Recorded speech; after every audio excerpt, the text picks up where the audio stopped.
You know what I'm saying? I can live with that. A man apologizing to my bad, because I'm man enough to apologize. My bad, bro. I ain't. If I did something to offend you, my bad. Excuse me. You know what I'm saying? Motherfuckers so serious about respect in prison. You could be here to the end of your street, wherever you living on, and motherfucker be like, "Hey, excuse me," raising their hand from the corner of your street, raising their hand like, "Hey, excuse me," before they walk up on men talking. You know what I'm saying? That's how respectful it is with real men in prison. So it's very intense on respect. So I threw my arm around the man and tell him, motherfucker say, what? You say, damn. Only sarcastic thing he had to say was, man, you lucky I ain't have my knife. I had to look at him upside his head like, what? Yo, knife? Nigga, you ain't even cut like that, nigga. I'm like, I ain't pay no, that ain't even turn my aggravation up. They ain't even turned it up. They ain't stirred, because I know who I'm dealing with. You know what I'm saying? Sean bigger than me. He taller than me, and he outweighed me. You know what I'm saying?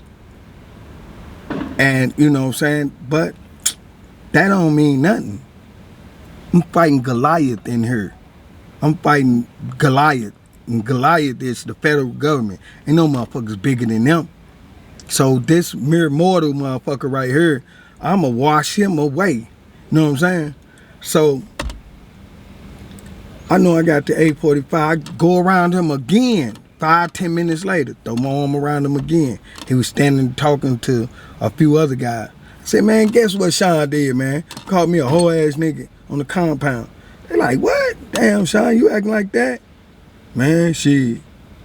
He ain't even realizing and registering to say, man, my bad, St. Louis, man, damn.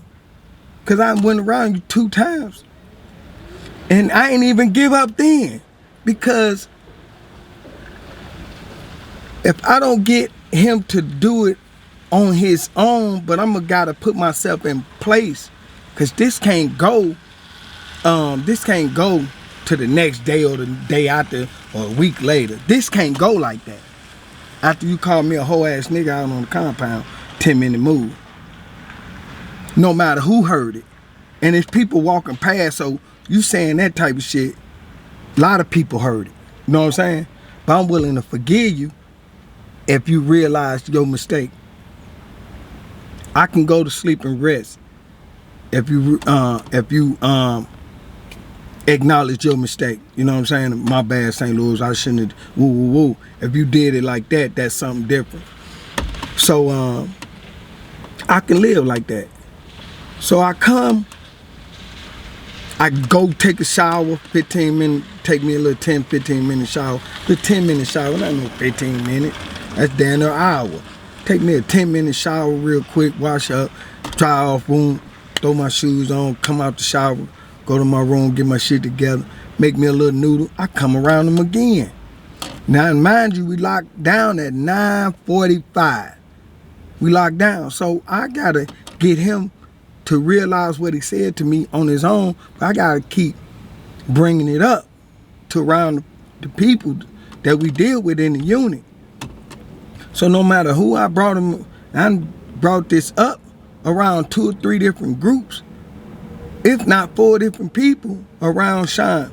Because like I said, we locked down at 9:45. I came in at 8. I'm thinking he was going to apologize when I first came in, threw my arm around him. But nah, I had to go around him 2 or 3 more times. He still don't apologize.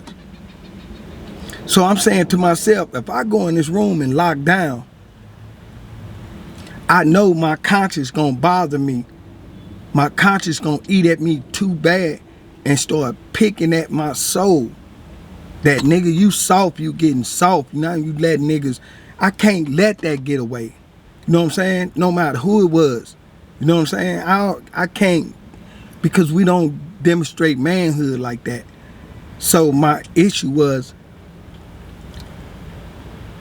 I know Sean need to get home to his family. I want to encourage my black men to get home to their family doing what they need to do.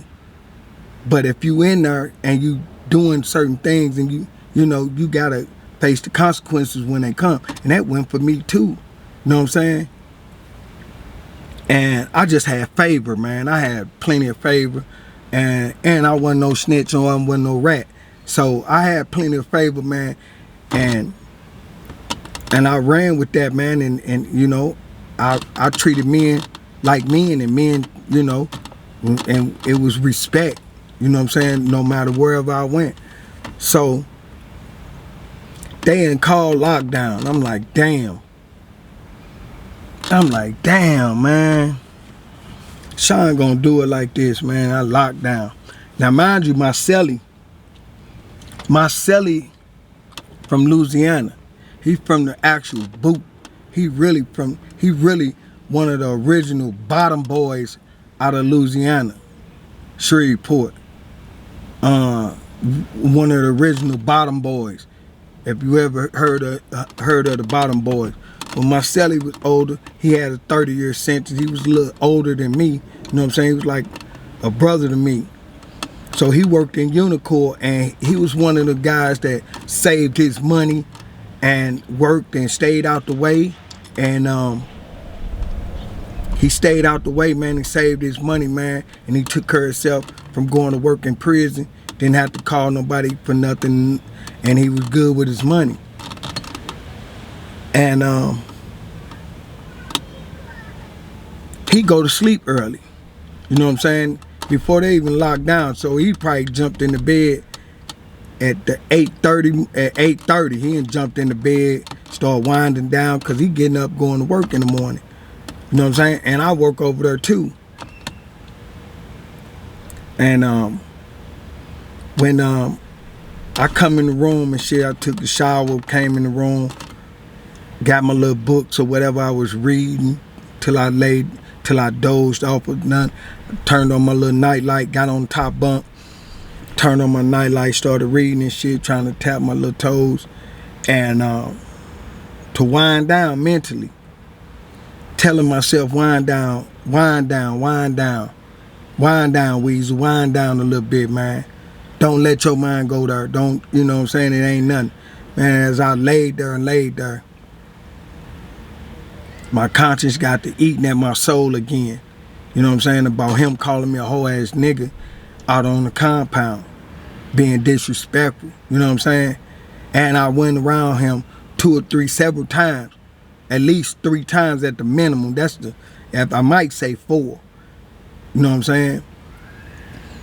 To get him to realize what he said to me.